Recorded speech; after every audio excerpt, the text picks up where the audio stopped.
My name is Ulrich Breiner. I'm living now here on Vancouver Island in Duncan. I was grown up on a little farm in Switzerland, and first I made my apprenticeship as a cabinet maker, and after army service I couldn't leave the farm fast enough, and I went to sea, became a merchant seaman, and eventually built my own sailboat, sailed kind of all over the world, and eventually I ended up here on Vancouver Island having my own boat building shop. I did that for years. During that time I was always interested in machining, and so I got myself a nice little hobby machine shop, and I built several fancy little models like 9-cylinder radial and one rotary engine, 4-cylinder flat tire engine, and it's still my hobby now. So about 4 years ago, I had to go to Ontario, and I met a guy there. He had a watch and clock making business in Burlington, Ontario. His name is John Bowman, and we got to talk, and we became good friends. And he sent me at one time some books and paperwork, and in there was one sheet of drawing which was a clock built for the University of Chicago, and I started poring over those drawings for days and months, and I know it was very complicated stuff. It says that this clock was designed for the University of Chicago, but that's as much as I know about. And I know the drawings were made about 100 years ago, but on this sheet of drawings there's not one measurement, so I had to all do with trial and error, the sizes. Then came the weights. Even the pendulum started from about 14 inches long, was way too fast, and finally I got almost a 4-foot pendulum there. So the same with the weights on the clock drive. I started, I think, with 5 pounds, and I got 15 pounds of lead down there, and then the other ones on the hour bells and the quarter bells. I had to increase the leverage to get. Now I get about close to 20-hour running time out of it. I didn't have the comfort of a 100-meter, 300-foot tower like they have in London, and my lady wouldn't let me dig a hole into the ground here in the basement to get them further down. So, but I think to wind them up and have them running for at least 12 hours, it's okay for a showpiece. I also try to get to see this clock in Chicago. I would have traveled there to take pictures, and I pestered those guys, and they were actually not very friendly, but it turned out that they didn't have this clock. This clock was never built.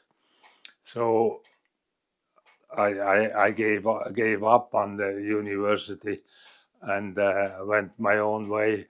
So it had to start with choosing the right size, the right scale. The model I built here is roughly 1/3 the size of a real one, but there was no measurements anywhere, so I had to come up with a scale which suited my machinery and everything, and I started fabricating every little part for it. Getting all the material together is a big deal, and I had some friends, engineer friends. They would help me with machining parts, but I can say it's mostly my doing. I spend hours, uncounted hours on the computer, Google things, and trying to get the materials together.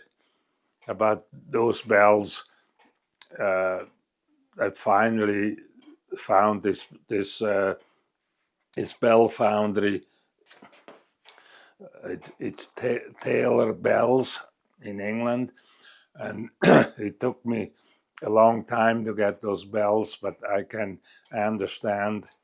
I talked to a very elderly guy who did those little bells, and he had to tune them exactly to this Westminster sound, those four little bells, so you get this nice melody.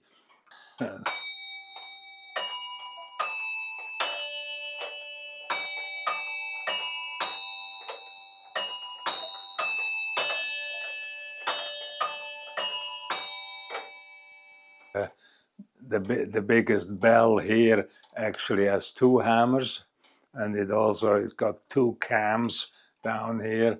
This is because in that melody there are two things so close together that they wouldn't have had time to get the hammer away and back in again. So they put two hammers onto that bell.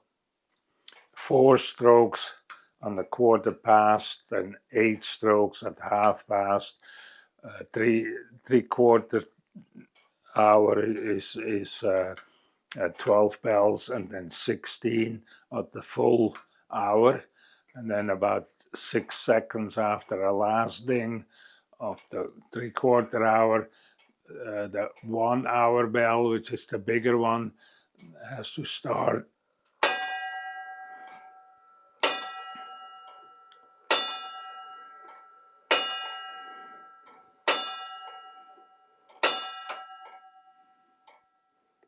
That big one, I tried a cowbell, which came from my home place, and it wasn't quite the right thing, but I had a little brass bell outside the house, and I sacrificed that for this bell tower.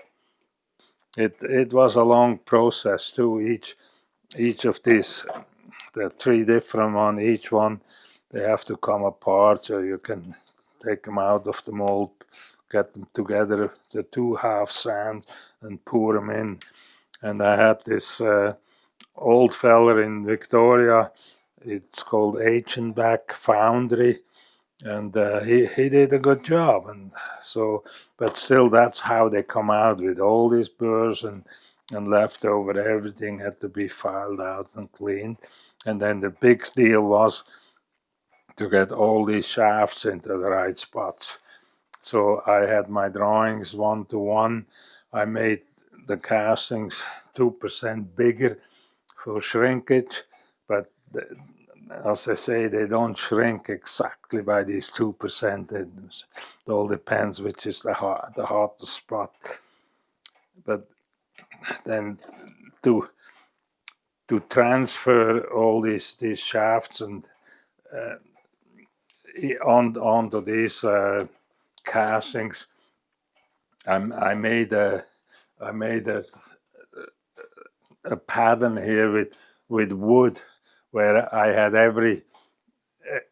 just about every pinion and gear, because normally the clockmakers they use what they call a depthing tool, where they put both wheels together and then move the shafts in and out till they have the exact distance for the shafts. But I couldn't work with that because all the shaft holes, they were all made already. So what I did, I machined the small gears, the pinion first, and then with the big gear, I made just a plastic segment, and I machined them till they had a nice movement and a little bit play.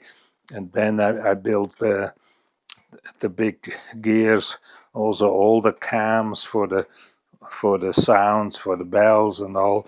That was all laid out on this board.